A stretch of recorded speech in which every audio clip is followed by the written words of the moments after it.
Bonjour, nous allons voir dans cette vidéo comment écrire un script en Python qui va permettre de transformer un nombre qui est initialement connu par son écriture binaire en un nombre connu désormais par son écriture décimale.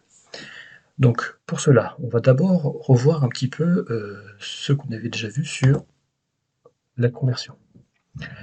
Donc ce que vous avez vu dans un chapitre précédent, c'est que lorsque l'on a un nombre ici en base 2, on va pouvoir écrire ces nombres ainsi.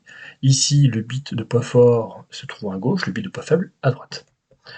À partir de là, on avait vu que pour l'écrire en base 10, on allait multiplier chaque nombre binaire par une puissance de 2, avec un degré qui va justement décroître jusqu'à 0.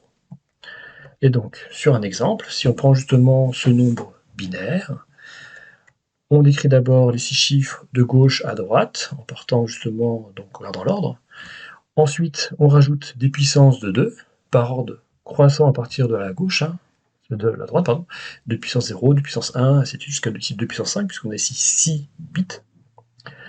Ensuite, on traduit les puissances en valeurs décimales. Enfin, on effectue le calcul, ce qui permet ici d'obtenir 41. C'est cette démarche-là qui va désormais être utilisée dans ce programme-là. Donc ici, on a une liste au départ, donc une liste de nombres qui vont être soit des 0, soit des 1. On suppose que dans cette liste, en entrée, enfin le premier nombre, c'est le bit de poids fort, le dernier sera le bit de poids faible. Donc l'ordre est celui habituel pour une écriture binaire. Et en retour, on aura justement le nombre entier, un nombre entier qui correspondra à l'écriture décimale de ce nombre entier binaire.